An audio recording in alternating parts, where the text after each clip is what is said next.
Hello everyone, आप सभी का स्वागत है आपके अपने यूट्यूब चैनल एग्जाम किक में। उम्मीद है आप सभी स्वस्थ और मस्त होंगे। आज हम करेंगे प्रैक्टिस सेट सीरीज के अंतर्गत प्रैक्टिस सेट नंबर 18। आइए इसे हम देखते हैं। क्वेश्चन नंबर 1, उस ब्रिटिश गवर्नर जनरल का नाम बताएं जिन्होंने भारत में रेलवे का शुभारंभ किया था। Option A Lord Auckland, option B sir Charles Metcalfe, option C Lord Hastings, option D Lord Dalhousie. इसका आंसर हो जाएगा option D Lord Dalhousie. Lord Dalhousie Bharat में 1848 से 1856 तक गवर्नर जनरल रहे। कब से कब तक? 1848 से 1856 तक।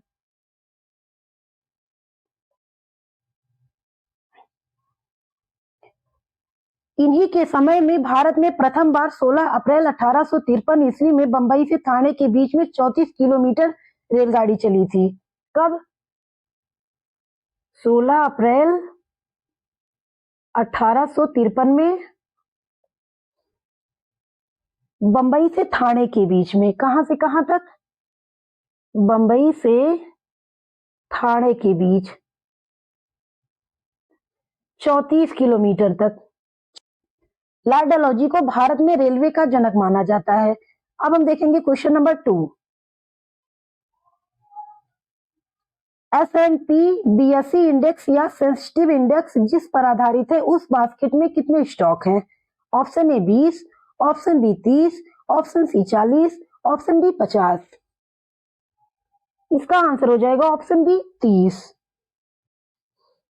S&P बॉम्बे स्टॉक एक्सचेंज संवेदनशील सूचकांक जिसे हम BSE 30 सेंसेक्स भी कहते हैं, यह 30 तरह से स्थापित और वित्तीय रूप से अच्छी कंपनियों की एक फ्री फ्लोट मार्केट वेटेड और स्टॉक मार्केट इंडेक्स है।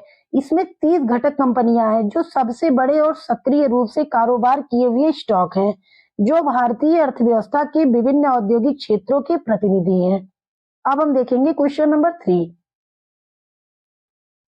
भारतीय संविधान के अनुच्छेद 20 से संबंधित है। किससे संबंधित है?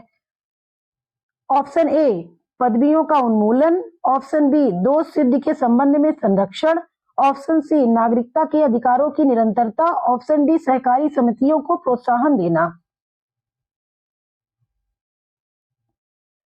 इसका आंसर हो जाएगा ऑप्शन बी दोष सिद्धि के संबंध में संरक्षण। भारत के संविधान में आर्टिकल 20 दोष सिद्धि के संदर्भ में संरक्षण से संबंधित है। इसके अंतर्गत 3 प्रकार के प्रावधान किए गए हैं। नंबर 1, किसी भी व्यक्ति को एक अपराध के लिए केवल एक बार सजा मिलेगी। कितनी बार सजा मिलेगी? एक अपराध के लिए केवल एक बार। नंबर 2, व्यक्ति द्वारा अपराध करने के समय जो कानून है उसी के तहत ही सजा मिलेगी, ना कि अन्य कानून के तहत जो बाद में बनाए जाएं। नंबर 3, व्यक्ति को स्वयं के विरुद्ध न्यायालय में गवाही देने को बाध्य नहीं किया जा सकता है। अब हम देखेंगे क्वेश्चन नंबर 4। भारतीय संविधान के अनुच्छेद 21A के तहत राज्य को से 14 वर्ष की आयु के सभी बच्चों को मुफ्त और अनिवार्य शिक्षा प्रदान करती है। कितने से कितने वर्ष की आयु के सभी बच्चों को मुफ्त और अनिवार्य शिक्षा प्रदान करती है? Option A 4, option B 6, option C 8, option D 10। इसका आंसर हो जाएगा ऑप्शन बी 6 to 14। भारत के संविधान में आर्टिकल 21 प्राण एवं दैहिक स्वतंत्रता से संबंधित है, जबकि आर्टिकल 21A के तहत राज्य में 6 से 14 वर्ष की आयु के समस्त बच्चों को ऐसे ढंग से जैसा कि राज्य विधि द्वारा निर्धारित करे निःशुल्क एवं अनिवार्य शिक्षा को उपलब्ध कराएगा। आर्टिकल 20A को 46वें संविधान संशोधन 2002 में अंतः स्थापित किया गया था। कब किया गया था? 86वें संविधान संशोधन 86वें संविधान संशोधन द्वारा।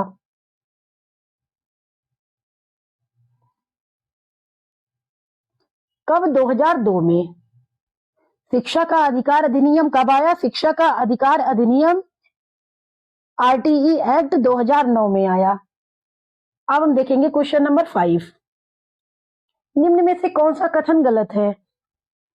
ऑप्शन ए क्या है? राज्यपाल राज्य की विधान परिषद का स्थगन कर सकता है। ऑप्शन बी, राज्यपाल राज्य की विधानसभा का स्थगन कर सकता है।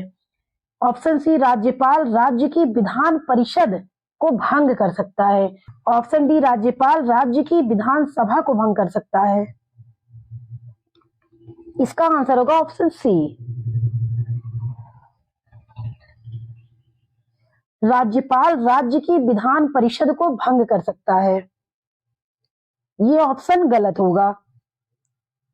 आर्टिकल 169 के अनुसार राज्य विधान परिषद राज्य का उच्च एवं स्थायी सदन है। 169 के अनुसार राज्य विधान परिषद राज्य का उच्च एवं स्थायी सदन है। ये उच्च एवं स्थायी सदन है। इसकी सदस्य संख्या कम से कम 40, कितनी? कम से कम 40, जबकि जम्मू कश्मीर में केवल 36 है। और अधिक से अधिक विधानसभा के कुल सदस्यों की संख्या का 1/3 होनी चाहिए। राज्यपाल राज्य की विधान परिषद को भंग नहीं कर सकता, किंतु राज्य की विधानसभा को भंग कर सकता है। ये विधान परिषद को नहीं भंग कर सकता, विधानसभा को भंग कर सकता है। अब हम देखेंगे क्वेश्चन नंबर 6। भारतीय संविधान का अनुच्छेद 22 निम्न में से किससे संबंधित है? ऑप्शन ए, धर्म, प्रजाति, जाति, लिंग या जन्म के आधार पर भेदभाव का निषेध। ऑप्शन बी, सामाजिक रोजगार के मामलों में अवसर की समानता। ऑप्शन सी, कुछ मामलों में गिरफ्तारी और हिरासत के खिलाफ संरक्षण। ऑप्शन डी, संपत्ति का अधिकार। इसका आंसर हो जाएगा ऑप्शन सी, कुछ मामलों में गिरफ्तारी और हिरासत के खिलाफ संरक्षण। भारतीय संविधान का अनुच्छेद 22 कुछ मामलों में गिरफ्तारी और हिरासत के खिलाफ संरक्षण से संबंधित है। इसके अनुसार यदि व्यक्ति को मनमाने ढंग से गिरफ्तार किया गया है तो उसे 3 प्रकार की स्वतंत्रता दी गई है। नंबर 1, हिरासत में लिए जाने का कारण बताना होगा। नंबर 2, 24 घंटे के अंदर उसे अदालत के समक्ष पेश किया जाएगा। नंबर 3, व्यक्ति को अपने पसंद के वकील से सलाह लेने का अधिकार होगा। अब हम देखेंगे क्वेश्चन नंबर 7। 1975 में आपातकाल के समय भारत के राष्ट्रपति कौन थे? Option A, R Venkataraman.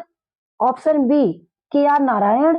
Option C, Mohammad Hidayatullah. Option D, Fakhruddin Ali Ahmed. इसका आंसर हो जाएगा ऑप्शन डी, फखरुद्दीन अली अहमद। भारत में 26 जून 1975 से 21 मार्च 1977 तक आंतरिक अशांति या गड़बड़ी के आधार पर आपातकाल घोषित किया गया था। भारत के तत्कालीन राष्ट्रपति फखरुद्दीन अली अहमद ने तत्कालीन भारतीय प्रधानमंत्री श्रीमती इंदिरा गांधी की सलाह पर भारतीय संविधान के अनुच्छेद 352 के अधीन भारत में आपातकाल लागू करने की घोषणा की थी। राष्ट्रीय आपातकाल लागू करने का अधिकार किस आर्टिकल में है? यह है आर्टिकल 352 में। किसमें? 352 में। 1975 में कब से कब तक आपातकाल घोषित किया गया था? ये 26 जून 1975 से 21 मार्च 1977 तक। कब से कब तक? 26 जून 1975 से 21 मार्च 1977 तक। भारत में 26 जून 1975 से 21 मार्च 1977 तक आंतरिक अशांति के आधार पर आपातकाल की घोषणा की गई थी। अब हम देखेंगे क्वेश्चन नंबर 8। लेबनान की राजधानी है। Option A, Beirut. Option B, Tripoli. Option C, Sidon. Option D, Tyre. इसका आंसर हो जाएगा ऑप्शन ए, बेरूत। लेबनान आधिकारिक रूप से पश्चिमी एशिया में भूमध्य सागर के पूर्वी तट पर स्थित एक छोटा सा देश है। इसके उत्तर और पूर्व में सीरिया देश तथा दक्षिण में इजराइल स्थित है। बेरूत लेबनान की राजधानी है एवं लेबनानी पाउंड यहाँ की मुद्रा है। त्रिपोली उत्तरी अफ्रीका में स्थित लीबिया की राजधानी है। किसकी राजधानी है? लीबिया की राजधानी त्रिपोली है। Question number 9। कजाकिस्तान की मुद्रा निम्न में से कौन सी है? Option A, franc. Option B, loti. Option C, tenge. Option D, shekel. इसका आंसर हो जाएगा ऑप्शन सी, तेंगे। क्षेत्रफल के आधार पर कजाकिस्तान दुनिया का 9वां सबसे बड़ा देश है।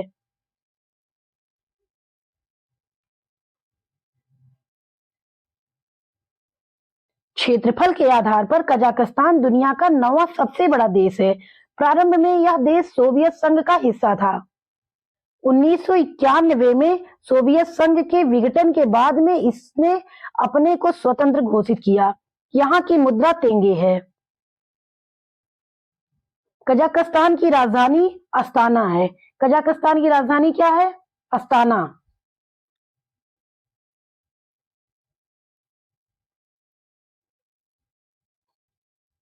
यहाँ की राजधानी अस्ताना है। 23 मार्च 2019 को अस्ताना का नाम बदलकर नूर सुल्तान कर दिया गया। 23 मार्च 2019 को अस्ताना का नाम बदलकर नूर सुल्तान कर दिया गया। अब हम देखेंगे क्वेश्चन नंबर 10। एशिया के निम्न देशों में से कौन सा देश तेल पेट्रोलियम का सबसे बड़ा उत्पादक देश है? Option A Saudi Arab, option B Yemen, option C Iran, option D Iraq. इसका आंसर हो जाएगा option A Saudi Arab. Asia में सऊदी अरब कच्चे तेल पेट्रोलियम का सबसे बड़ा उत्पादक देश है। ओपेक पेट्रोलियम उत्पादन करने वाले देशों का संगठन है जिसका मुख्यालय ऑस्ट्रिया के वियना शहर में है। ओपेक की राजधानी कहाँ है? ओपेक की राजधानी ऑस्ट्रिया के वियना शहर में है। वेनेजुएला तेल भंडारण में प्रथम स्थान रखता है। कौन? वेनेजुएला तेल भंडारण में प्रथम स्थान रखता है, जबकि सऊदी अरब द्वितीय स्थान पर है।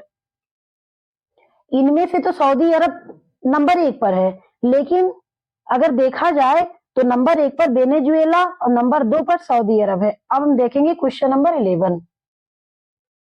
दक्षिण अमेरिका में निम्न में से कौन सा देश सबसे अधिक आबादी वाला देश है? Option A Bolivia, option B Brazil, option C Peru, option D Chile. इसका आंसर हो जाएगा ऑप्शन बी ब्राजील। दक्षिणी अमेरिका विश्व का चौथा सबसे बड़ा महाद्वीप है। दक्षिणी अमेरिका विश्व का चौथा सबसे बड़ा महाद्वीप है। भूमध्य रेखा दक्षिणी अमेरिका महाद्वीप के अमेजन नदी के जंगलों के बीच से होकर गुजरती है। ब्राजील दक्षिणी अमेरिका महाद्वीप का सबसे बड़ा एवं सर्वाधिक आबादी वाला देश है, जिसके पूरे महाद्वीप के लगभग 48% भूभाग पर विस्तार है। ब्राजील क्षेत्रफल के आधार पर 5वां एवं जनसंख्या के आधार पर 6वां सबसे बड़ा देश है। Question number 12। निम्न में से कौन सा भारत का सबसे पुराना तेल पेट्रोलियम का सबसे बड़ा उत्पादक देश है? Option A Orissa, option B Jharkhand, option C Assam,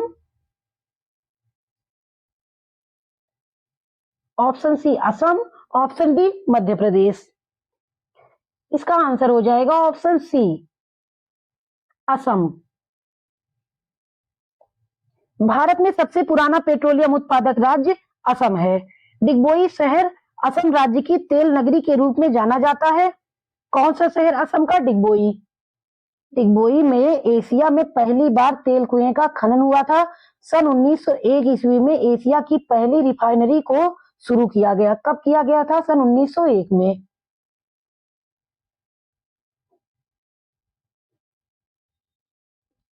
प्रथम बार 1901 ईस्वी में एशिया की पहली रिफाइनरी को शुरू किया गया था। डिगबोई में अभी तक तेल का उत्पादन करने वाले सबसे पुराने कुएं हैं। अब हम देखेंगे क्वेश्चन नंबर 13। भारत के राष्ट्रीय मानवाधिकार आयोग के वर्तमान अध्यक्ष कौन है? ऑप्शन ए न्यायमूर्ति के.जी. बालकृष्णन, ऑप्शन बी न्यायमूर्ति पिनाकी चंद्र घोष, ऑप्शन सी न्यायमूर्ति एच.एल. दत्तू, ऑप्शन डी न्यायमूर्ति अरुण कुमार मिश्र। इसका आंसर हो जाएगा ऑप्शन डी न्यायमूर्ति अरुण कुमार मिश्र।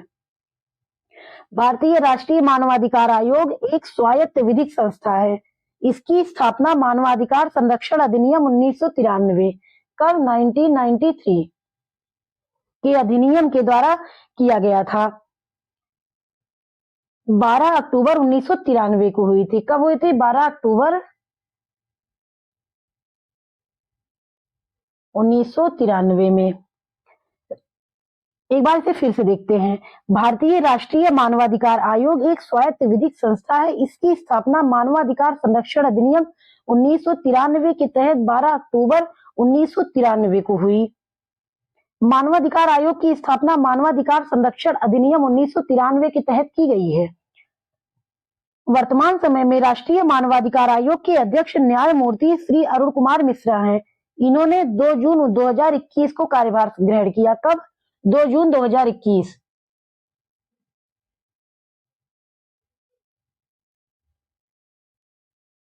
इन्होंने 2 जून 2021 को अपना कार्यभार ग्रहण किया। अब हम देखेंगे क्वेश्चन नंबर 14। जीवित प्राणियों में निषेचन के दौरान नर और मादा गैमेट का संलयन एक कोशिका बनाने के लिए होता है, जिसे क्या कहा जाता है? ऑप्शन ए युग्मनज, ऑप्शन बी भ्रूण, ऑप्शन सी शुक्राणु, ऑप्शन डी डिंब। इसका आंसर हो जाएगा ऑप्शन ए युग्मनज। मनुष्यों में निषेचन की क्रिया फैलोपियन नलिका में होती है। निषेचन क्रिया कहाँ होती है? फैलोपियन ट्यूब में होती है। इस क्रिया में फैलोपियन ट्यूब में अगुणित शुक्राणु एक अगुणित अंडाणु में समेकित हो जाता है एवं एक द्विगुणित मतलब डिप्लॉयड रचना बनाते हैं, जिसे हम जाइगोट कहते हैं। इसी क्रिया को हम फर्टिलाइजेशन बोलेंगे। अब हम देखेंगे क्वेश्चन नंबर 15। आराम करने वाले व्यक्ति की नाड़ी दर आमतौर पर प्रति मिनट धड़कन के बीच होती है। ऑप्शन ए 72 और 80 के बीच, ऑप्शन बी 60 और 75 के बीच, ऑप्शन सी 90 और 120 के बीच, ऑप्शन डी 80 और 120 के बीच। हृदय के निलय विशेषकर बाएं निलय के संकुचन से ही रुधिर शरीर की धमनियों में झटके के साथ आगे बार बार बढ़ता रहता है, जिसे धमनियों में स्पंदन कंपन होता है। और जिन स्थानों पर धमनियां किसी कड़े भाग जैसे हड्डियों के ऊपर से होकर निकलती हैं, ऐसे स्थानों पर धमनियों के कंपन को आसानी से अनुभव किया जा सकता है, जिसे हम नाड़ी कहते हैं। आराम करने वाले व्यक्ति की नाड़ी की दर आमतौर पर प्रति मिनट 60 और 75 धड़कन के बीच होती है। इसका आंसर हो जाएगा ऑप्शन बी 60 और 75 के बीच। उम्मीद है आप सभी को ये वीडियो बहुत पसंद आया होगा। हमारे वीडियो को ज्यादा से ज्यादा आगे बढ़ाने के लिए इसे लाइक, शेयर तथा हमारे चैनल को सब्सक्राइब अवश्य करें। धन्यवाद।